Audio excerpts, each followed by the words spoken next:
EPR 어드바이저입니다. 저희가 2023년 4월에 저희가 보고 있는 글로벌 키 데이터들의 변화를 요약드리는 목적으로 이 프레젠테이션을 준비를 했습니다. 크게 두 가지 내용으로 이제 말씀드릴 수 있을 것 같고요.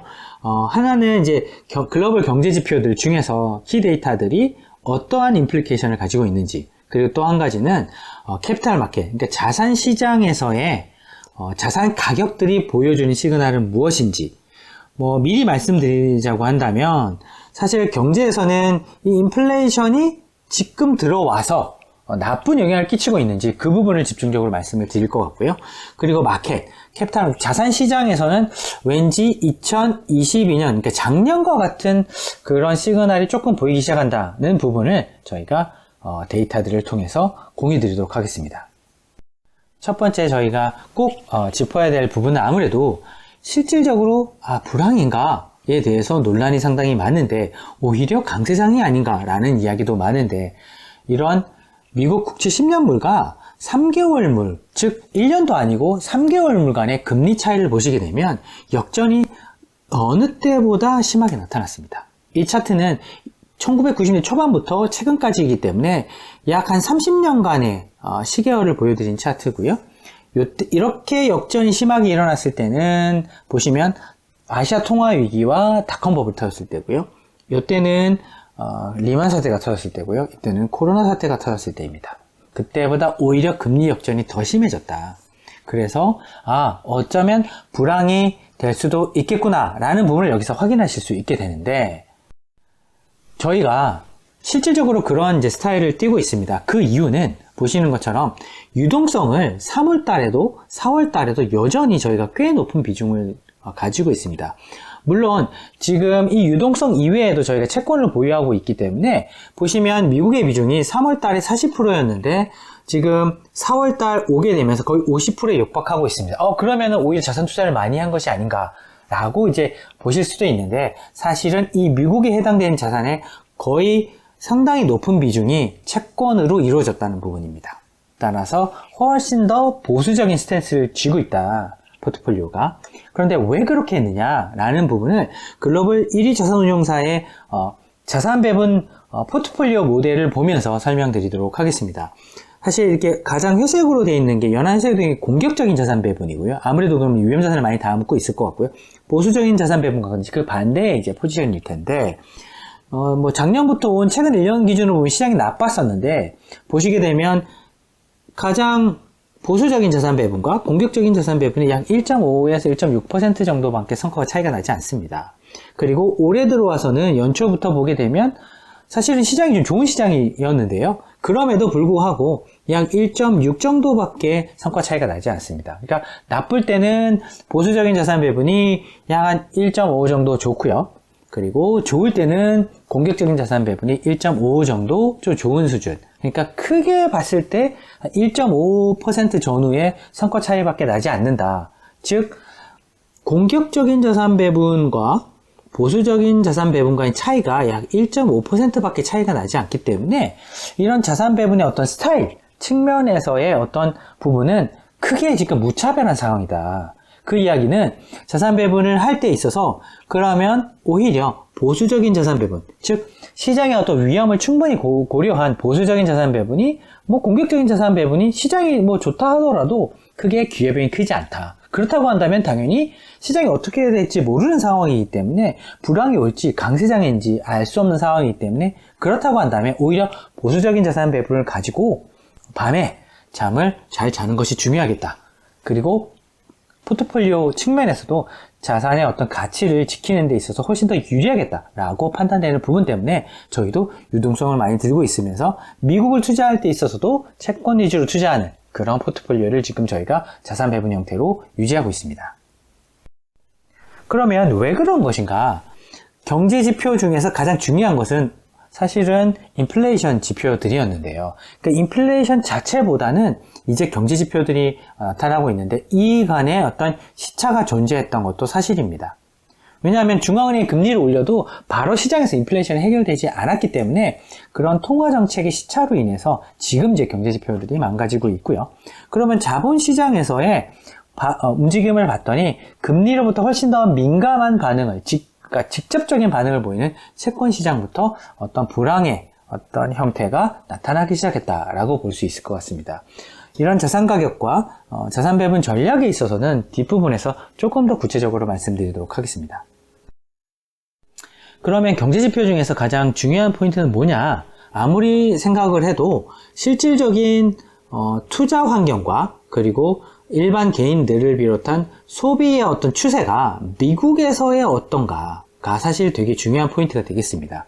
왜냐하면 최근 10년을 넘어서서 거의 10몇 년 동안 이 경제를 끌고 왔던 것은 사실 그동안에 성장률이 높았던 신흥국들, 중국 이런 것들이 아니고요. 미국이었습니다. 그러니까 미국에서의 어떤 경제 움직임 자체가 글로벌 경기를 지금 좌지우지하고 있는 상황이기 때문에 그 경제 지표 중에서 거의 60에서 70%를 차지하는 소비의 움직임을 다미넌트 할 수 있는, 그러니까 이 소비의 어떤 방향성을 좌지우지할 수 있는 지표는 아무래도 임금, 고용 이런 것들인데요. 그 부분을 추후에 좀 더 구체적으로 말씀드리도록 하겠습니다. 첫 번째로는 일단 이런 경제의 GDP 방정식에서 가장 중요한 부분은 아무래도 투자와 소비인데요.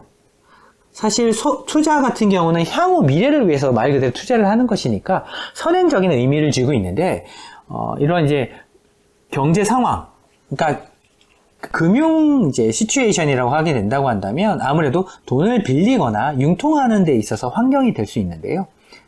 그 부분 자체가 고점에 비해서 보면 거의 40% 가깝게 떨어졌습니다. 환경 자체의 어떤 불리함이 엄청나게 증가했다는 거죠. 따라서 투자를 더 이상 하기가 어려운 수준까지 왔다. 그래서 지금 이런 투자가 어렵다고 한다면 소비로 버텨줘야 되는데 그 소비에 대해서 보시겠습니다. 그럼 소비를 보기 위해서는 사람들이 인건비가 올라가는지, 즉 소비를 할 수 있는 임금을 많이 받게 되는지 혹은 일자리를 많이 얻게 되는지가 중요한데요. Jobless Claim, 즉 일종의 이제 실업수당의 청구에 해당되는 부분인데 이제 급격하게 증가하고 있습니다. 보시면 약 20만에서 25만까지 올라왔기 때문에 보시면 약 20% 이상 이제 실업이 증가했다라고 볼 수 있는 상황이 되었습니다. 따라서 미국 경제의 거의 70%를 좌지우지하는 아무래도 소비는 향후에 어려워질 것이 좀 여기서 좀 발견되는 부분이 될 것 같습니다. 그럼 투자와 소비, 그러니까 GDP의 어떤 방향성에 대해서는 어느 정도 좀 감을 잡았는데 문제는 인플레이션인데요. 왜냐하면 인플레이션이 계속 여기서 이제 크게 경제를 흔들리지만 않는다고 한다면 향후에 이런 투자나 소비가 살아날 기미도 있기 때문에 아무래도 인플레이션의 향후 움직임은 중요한 부분인 것 같습니다. 여기서 보게 되면 사실 미국보다 훨씬 인플레이션이 일어나지 않는 지역은 미국을 제외한 선진국인데요. 일본이라든지 유럽에서 그런 일이 발생을 했었는데 보시면 헤드라인 CPI를 보게 되면 보시면 10%까지 올라왔었다가요. 지금 어쩌면 이렇게 마이너스 영역까지 들어갈 수도 있겠다라는 선행지표를 저희가 확인할 수 있는데 M1입니다. M1. 그러니까 중앙은행들이 광의의 통화 개념으로 돈을 얼마나 유동성을 공급했다가 얼마나 회수할지를 볼 수가 있는데 이 친구가 보통 보게 되면 유사한 추세를 보통 가지고 있습니다. 보시는 것처럼. 이렇게 움직임을 가져가고 있기 때문에 만약에 이렇게 통화의 공급이 줄어든다, M1 기준으로 줄어든다 라고 한다면 향후에 CPI, 즉 소비자 물가지수도 이러한 추세를 따라갈 가능성이 높은데 보시면 급격하게 떨어질 수 있겠구나 라는 부분을 여기서 확인할 수 있게 됩니다. 그러면 인플레이션이 좀 진정된다는 것이 그나마 위안을 삼을 수 있는 부분인데 그것을 자산 가격들이 어떻게 소화하고 있는지 자본시장에서 먼저 짚어보시겠습니다. 그러면 자본시장에서의 가장 기본적인 부분은 이러한 경제 지표들이 시장에서 반응이 있는지 없는지가 중요한데요. 왜냐하면 시장 같은 경우는 이제 아무래도 돈이 걸려 있다 보니까 직접적으로 바로 반영을 한다. 그러면 향후의 경제 지표에 따라서 시장에서 영향을 바로 미친다는 것을 의미하고 있기 때문에 중요한 변화가 일어났다는 것을 의미하게 됩니다. 그러면 어떻게 이런 중요한 변화가 있는지 의미하고 있는 부분을 시장에서 소화하고 이제 보시겠습니다. 이게 2년물 금리인데요. 2년물 금리가 3.78에 있다가 지금 최근에 보시면 3.78까지 반등이 좀 나왔습니다.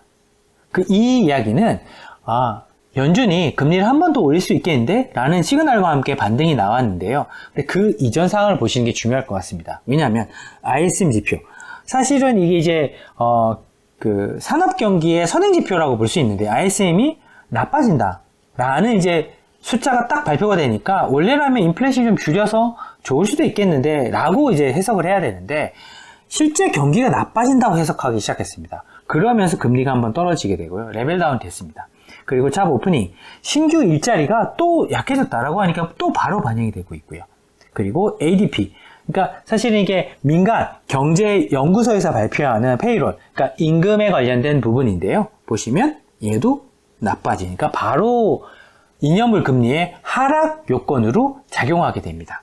즉 채권 시장에서 바로바로 반영했다는 것은 이제 금리가 떨어져서 위험자산 가격이 오른다거나 이런 의미보다는 불황이 오는 거 아닌가라는 부분에 대해서 즉각적으로 시장이 반응하고 있다는 것을 저희가 여기서 확인할 수 있게 됩니다. 그러면 이게 도이치뱅크에서 이제 보고 있는 자기들이 이제 리세션 확률 모델인데요. 사실 90%가 넘었습니다. 거의 100%에 왔다.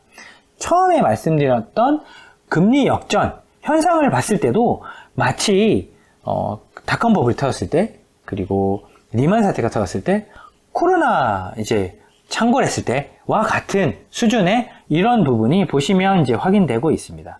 이렇게 보시면. 그러니까 이때 거의 이렇게 확인이 됐었기 때문에 이번에 이제 불황이 오는 건 확실하다라는 부분을 시장에서 이제 받아들이기 시작한 것 같고요. 실제 채권 시장에서도 그런 움직임이 나타났습니다. 이게 보시면 여기가 이제 5%를 딱 찍고 이제 금리가 계속 떨어질 것으로 보고 있는데요.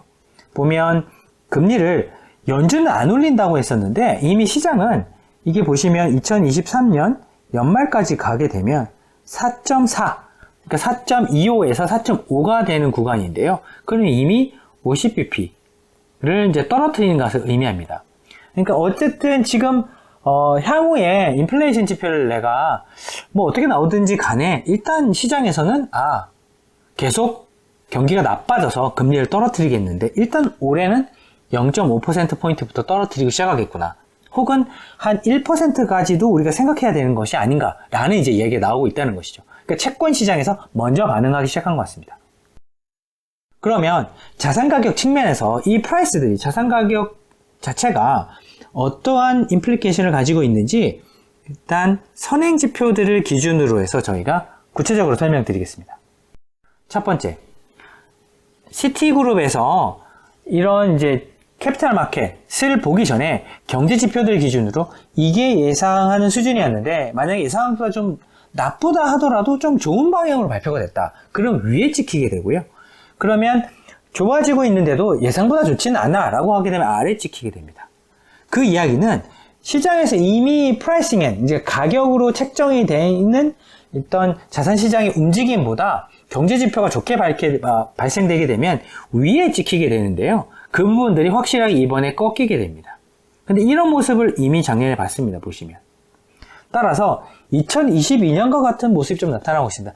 예상보다는 조금 괜찮았는데 이게 1분기에 보면 괜찮았는데 그 뒤로 발표되는 지표들은 높은 금리로 인해서 왜냐면 2022년에 본격적으로 금리를 올렸으니까요. 그러니까 지금 되게 높은 금리 수준에 있기 때문에 아무래도 자금 조달 마켓은 상당히 많이 얼어붙고 유동성도 많이 타이트해진 상황입니다. 그러다 보니까 2022년일 수도 있겠는데 라는 것들을 자산 가격들이 사실 최근에 좀 반영하고 있고 이런 자산 가격을 결정하는 시장의 투자자들이 이런 부분을 의구심을 가지고 지금 쳐다보고 있는 상황인 것 같습니다. 그러면 주식이 진짜 그런가?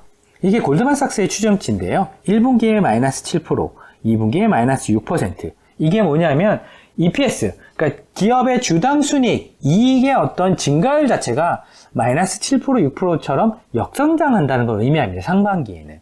이게 충분한 건가에 대해서 이제 사람들이 왈가왈부하기 시작했습니다. 만약에 이게 마이너스 7%가 아니라 마이너스 10%가 됐다라고 한다면 본격적으로 주식 가격이 이제 조정받을 가능성이 높고요. 오히려 시장이 예상했던 것보다 크게 하락이 크지 않은데 라는 부분이 밝게 되게 되면 아무래도 조금 안도 랠리가 나올 가능성도 있다. 따라서 이게 진짜 주식시장에 이런 기업 이익이 하향 추정이 맞느냐 틀리냐에 대해서 한번 고민해 봐야 되는 그런 이제 시점이 시작되었습니다. 왜냐하면 4월 중순이 지나고 5월 달이 되면서부터 이제 1분기의 실적을 저희가 확인할 수 있기 때문이죠. 그럼 채권 시장을 보시게 되면은 되게 좀 걱정되는 부분은 이런 부분인 것 같습니다. 미 연준 이사들은 이제 사실은 향후의 금리가 뭐 이런 시점별로 어떻게 될 것 같다고 점을 찍어놨는데 대부분 요 정도 수준에 찍어놨거든요. 평균적으로 보면 약 5%에서 5.25%. 그러니까 금리를 지금보다 안 올리거나 한 번 올리는 정도 수준에서 지금 될 거라고, 정책 금리가 될 거라고 보고 있는데, 시장에서는 어떻게 생각하시는지 보면 이게 녹색 라인을 따라서 떨어지고 있습니다. 이 정도의 갭이 이미 있는 거죠. 약 1%, 그러니까 100bp 정도의 갭이 있습니다. 즉 연준 이사들은 내리지 않는다라고 얘기를 했는데 시장에서는 불황이 올 거야.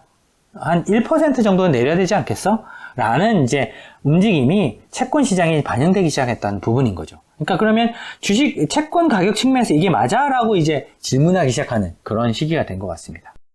그럼 주식도 좋고 채권도 좋은데 문제는 이제 이번 한 10년 넘는 사이클의 주인공은 누가 뭐래도 IT였습니다.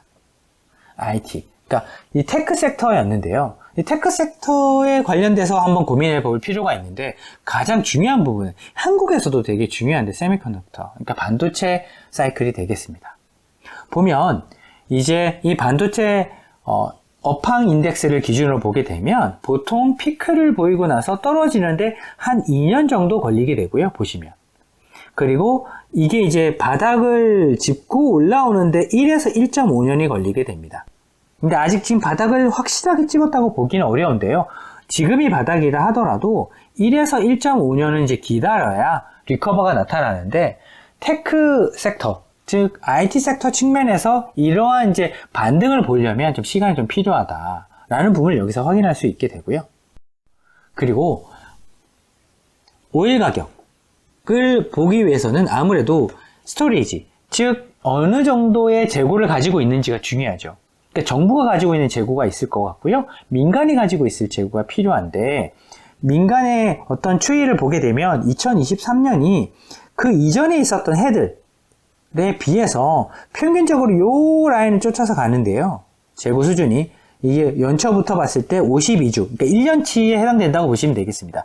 1년 동안 어떤 재고의 흐름을 가지고 가는지 보게 되면 어느 때보다 재고 수준이 좀 낮게 형성되어 있습니다. 보면 이제 1월만 하더라도 23만 배럴이 좀 안 되고요. 원래 1월에는 24에서 25만 배럴 정도 가지고 시작해야 되거든요. 그리고 한 13주차, 즉 4주라고 치면 한 달이 한 3월에서 4월 때 보게 되면 약 재고 수준이 23만 배럴을 좀 넘어야 되는데 지금 22만 배럴밖에 안 된다는 얘기는 재고가 확실히 계절적으로 좀 감안을 한다 하더라도 낮다. 따라서 이런 인플레이션이 쉽게 꺾이지 않을 수도 있겠다라는 부분을 여기서 확인할 수 있게 되고요. 그리고 최근에 중국의 주택 가격이 전월 대비해서 반등이 처음 나왔습니다. 거의 1년 반 만에 이런 이제 일이 발생했는데 이런 부분은 아무래도 중국이 인프라를 통한 투자라든지 이런 부분하고 연결될 수 있는 부분인 것 같고요.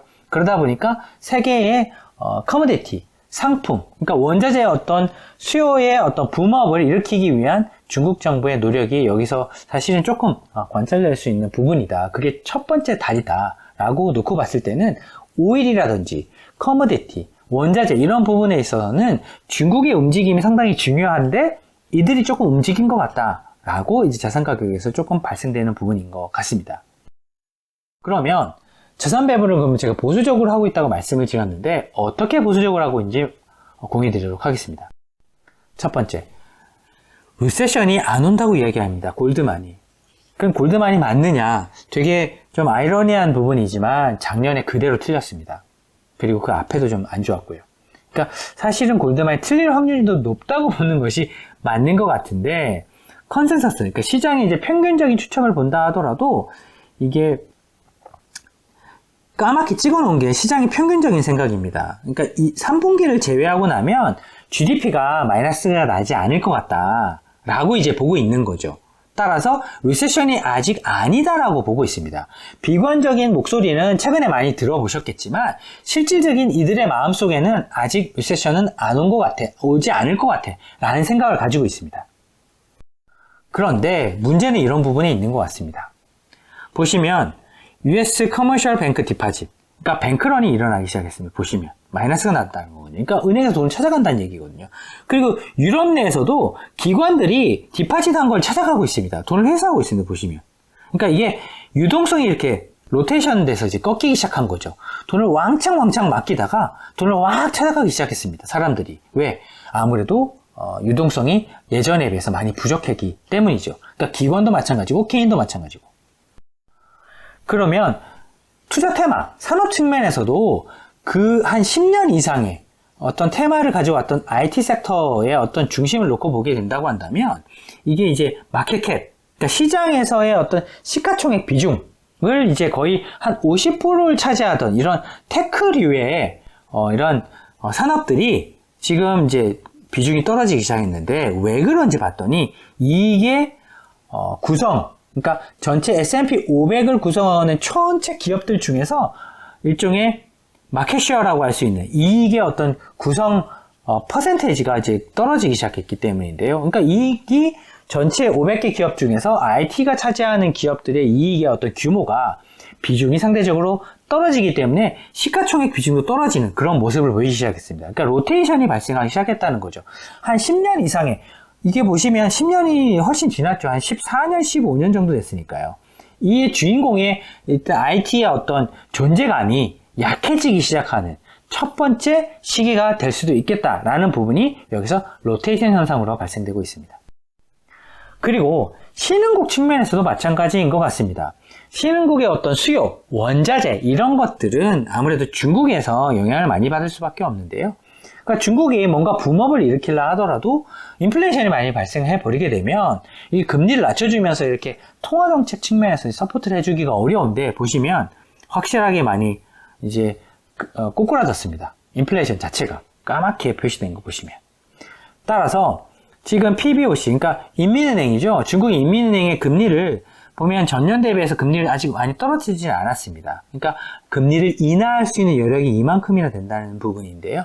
그런 부분이 이머징 마켓의 어떤 로테이션에, 그러니까 순환을 할 수 있는, 그러니까 이머징 마켓으로의 돈이 온다거나 이머징 마켓 내에서 돈이 움직인다거나 이런 이제 중요한 시그널이 될 수 있을 것 같습니다.